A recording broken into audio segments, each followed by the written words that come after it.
أعوذ بالله من الشيطان الرجيم بسم الله الرحمن الرحيم. My name is Mashoud Mahmoud Muhammad Jimba. I'm a professor of Arabic language and literature from Kwara State University, Malete, Ilorin, Nigeria, Kwara State, Nigeria. I'm the director of Center for Ilorin Manuscripts and Culture, also domiciled within the university, Kwara State University, popularly known as Kwasu. I started my training as a pupil of Arabic madrasa under the tutelage of my father, Al-Hajj Mahmoud Ajao Jimba of blessed memory. And thereafter, I proceeded to, after my primary education in English language, I went to Ma'had Ilorin Ad-Dini Al-Azhari, which was established the year I was born. That was 1963, in Ilorin by Sheikh Muhammad Kamaluddin Al-Adawi. The Ma'had is an affiliate of Al-Azhar University from Cairo, and is reckoned to be the first of its type in the whole West African sub-region, an affiliate of Azhar.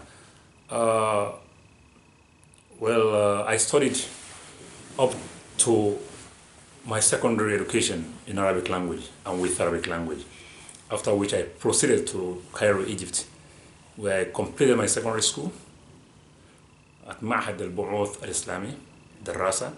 Then I enrolled at Al-Azhar University, where I studied Arabic language and literature at Al-Azhar. I had to study outside the country because I believed then, my father believed that no matter how strong we are in Arabic language in Nigeria, we cannot compare, we cannot match, the great institutions of higher learning, especially Al-Azhar in Egypt, or Qayrawan, or Qarawiyin, or whatever in the Arab world. So you just have to go outside the country to be able to grasp that language properly. So that's one of the reasons why. And I became interested in manuscripts precisely in 2008, when I traveled to Timbuktu in Mali on a fact-finding mission. I was commissioned by a woman, a Moroccan woman, who lives in London. Her name is Zuhair Al-Idrisi, and she commissioned me to, go on a fact-finding mission, and come back with, with findings, if she could assist in rescuing the manuscripts of Morocco, Timbuktu, that are under threat. And on getting there, I met, my friend Abdul Qadir Mamma Haidara, who took me to his family library collection, and I was amazed, seeing boxes, like 20 boxes in one room, properly properly kept, and some of these, the containers, some of the manuscripts they are in, dated back to, like 4 years ago. And I wondered, how possible this are properly kept? While in Nigeria we have, in my own, town, for example, Ilorin, the north central, part of Nigeria, we have manuscripts of less than 100 years or 200 years that are, are no longer legible, are no longer readable. They are just neglected, and I just compare the, the age or the ages of the two, and say, okay, if this is so important that people are, keeping them like this and, preserving their past, I'm gonna do the same thing when I get back home. And alhamdulillah, I was able to replicate what I got in Timbuktu. My father has collections, and people, around me have collections. And in learning, virtually every home, every family in learning has, its own, repository of manuscripts, which are, virtually pools of, manuscripts. Then on getting home, I formed an association called e-learning manuscript group, which consists of like 18 youths, graduates, all of them graduates, with this exception of one or two who are undergraduate then. Since then, things have, have changed in learning.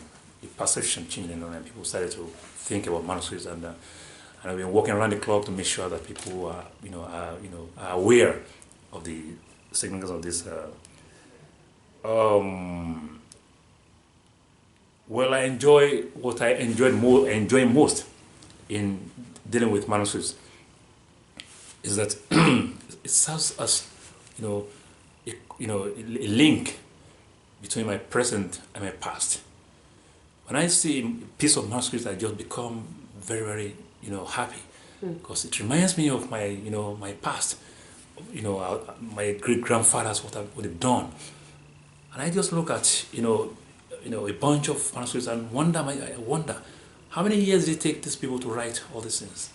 Despite the fact that writing, writing was not easy those days. To collect information and knowledge, were not easy. Unlike today, you Google, you go online, you get thousands of information, and just download them and print them out. Within a couple of minutes, you get more than enough. But those days, for a scholar to be able to put down 1 or 2 folios or pages, it takes like 2 or 3 days. And some of them will spend, like 20, 30 years learning Arabic language to be able to put something. And today we don't care about all this. So that link, that feeling that this thing, it's like a link between the past and the present is, is really amazing. One of the important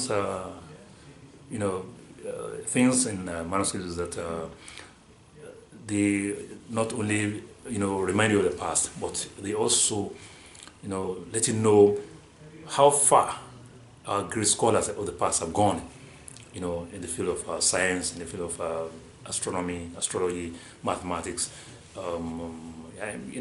even what they call what is today referred to as magic, which is alfaq, or these herbs, they've gone far in all these things.